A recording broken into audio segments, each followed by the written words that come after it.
Bonjour. Non, putain, c'est intro. Je viens de terminer ma vidéo critique du film Slenderman. Un film frustrant. Voilà.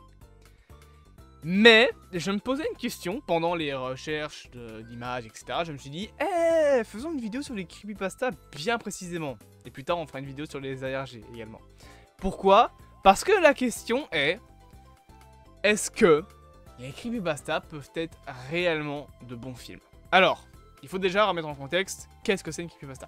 Une creepypasta, c'est une histoire d'horreur créée sur internet. Fin, merci, au revoir, c'est la fin de la vidéo, pas du tout. Parmi les creepypasta, on retrouve notamment Slenderman, Jazz the Killer, Sonic the Hedgehog, Lost Jack, Smile Dog, Herobrine, Sonic.exe, Ben Drowned, Suicide Squidward, donc Suicide Carlo, Suicide Mouse, donc voilà, Mickey suicidaire, le syndrome de l'Avant-Ville également. Mais tout ça, donc, ce sont des légendes sur internet.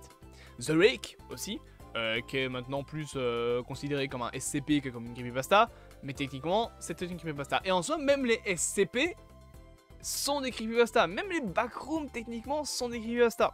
Pourquoi? Parce que c'est des histoires d'horreur créées sur internet. Mais souvent, une creepypasta, c'est plus une histoire d'horreur sur un personnage, un élément, un concept, pas sur trop, genre, pas par exemple les backrooms, je pense pas que ce soit vraiment considéré par les gens comme une SCP parce que c'est trop vaste. C'est un concept à lui tout seul, là où la creepypasta est son propre concept. Par contre, les SCP, ça, en fait les SCP sont des creepypasta, puisque ce sont des histoires d'horreur, et même certaines des creepypasta les plus connues ont inspiré des SCP et sont elles-mêmes des SCP. The Rake, qui est une creepypasta à la base, est devenue une SCP. C'est très compliqué à dire plusieurs fois, et ça fait très con de dire plusieurs fois le mot SCP. C'est pour Secure, Contain et Protect. Voilà, vous aurez appris un truc. Mais donc, au début des années 2000, le concept des creepypasta a un petit peu explosé sur internet. Il y en a eu plein, et on reparlera de leur qualité après. Et le cinéma a décidé de s'emparer de ça, avec notamment le film Slenderman, qui encore une fois est un film que je trouve frustrant parce qu'il y a de très bonnes idées qui côtoient du exécrable. Voilà. Et bien évidemment, on a eu aussi d'autres trucs du genre le film The Rake, qui est vaguement inspiré de la creepypasta, mais qui l'assume pas vraiment. Hein. On va l'avouer, ça n'assume pas du tout d'être inspiré d'une creepypasta.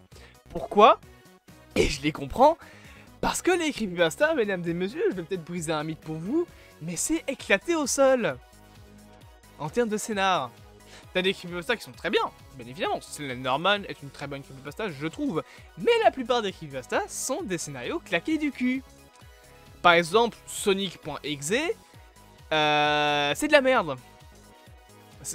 Alors, tu regardes le scénario, c'est nul à chier. Hein. Sonic qui devient maléfique, c'est edgy à mort, vraiment. C'est... Ouais, c'est le genre de scénario que tous les ados de 15 ans peuvent écrire dans leur phase creepypasta, dark, à regarder du gore sur internet. Tout le monde a eu cette phase. Tout le monde. Juste que pour certains, ça s'est un petit peu plus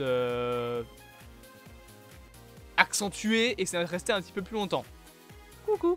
Non, plus sérieusement, les creepypasta en soi, c'est des scénars qui sont pas vraiment très fun. Enfin, pas très fun, mais pas vraiment très bien écrits. Vous prenez le scénario de Suicide Mouse, un dessin animé perdu. C'est bancal comme histoire. Surtout que c'est pas du tout vraisemblable. Parce que c'est facilement débunkable. Non, il n'y a jamais eu de Suicide Mouse, c'est pas vrai, c'est pas un vrai scénario. Le Slenderman, il n'existe pas. Le syndrome de l'Avant-Ville n'est pas un vrai syndrome. La musique, elle existe, puisque c'est la musique du niveau l'Avant-Ville.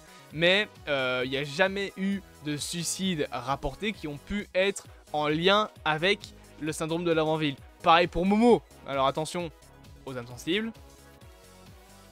Non, c'est pas l'image que je voulais mettre. Momo, cette fameuse créature qui t'appelait sur ton... Enfin, genre que tu pouvais appeler sur ton téléphone et te donner des challenges. Les gars, c'est une sculpture. C'est juste une sculpture de base. Une sculpture qui s'appelle, je pense, la femme oiseau. Birdwoman, un truc ainsi. Qui était faite par un japonais et d'ailleurs la sculpture a pourri et il l'a détruit. Je sais pas en quoi il l'a fait, mais voilà. Les creepypasta, c'est pas des scénarios très très poussé. Genre, l'histoire de Jeff the Killer, par exemple, c'est claqué au sol.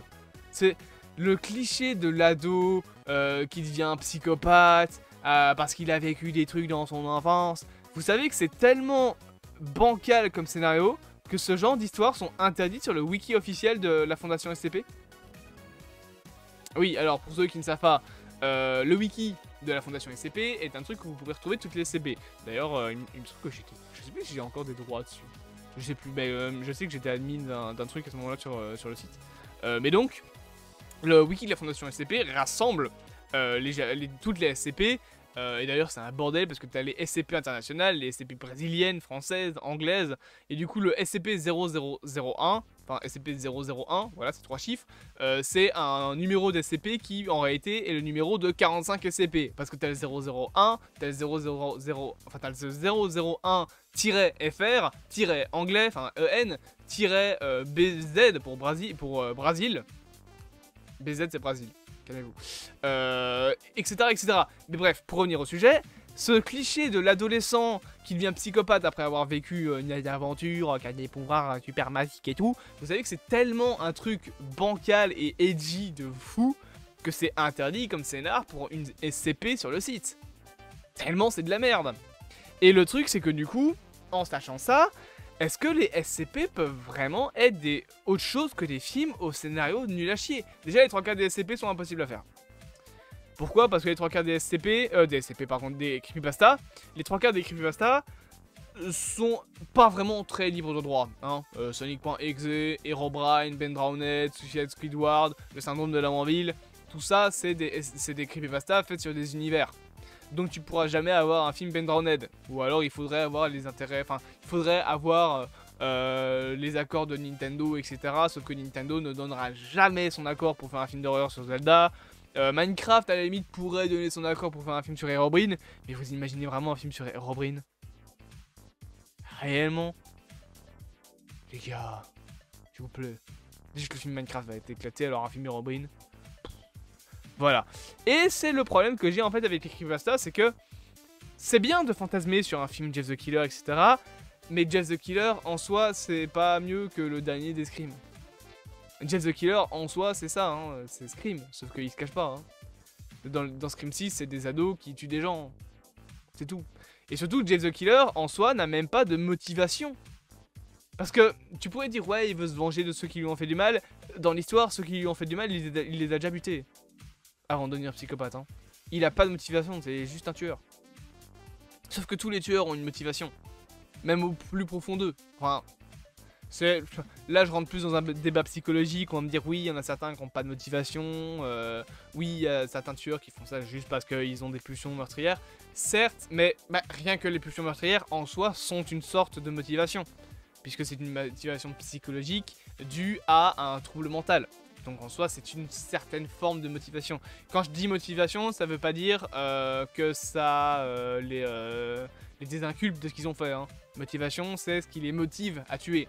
Jeff the Killer n'a aucune motivation, excepté le fait que c'est le fantasme de toutes les personnes de 14-15 ans qui font « Waouh, Jeff the Killer, il est trop cool !» Non, il est pas cool, les gars. Il est éclaté au sol.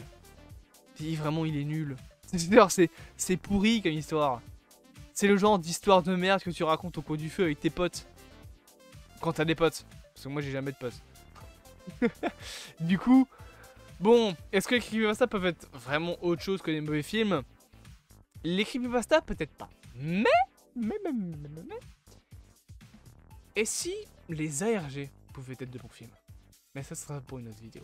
J'espère que cette petite vidéo, en tout cas, vous aura plu. Bien évidemment, n'hésitez pas à vous abonner, à partager, à liker et à commenter. Et on se dit à bientôt pour de prochaines aventures.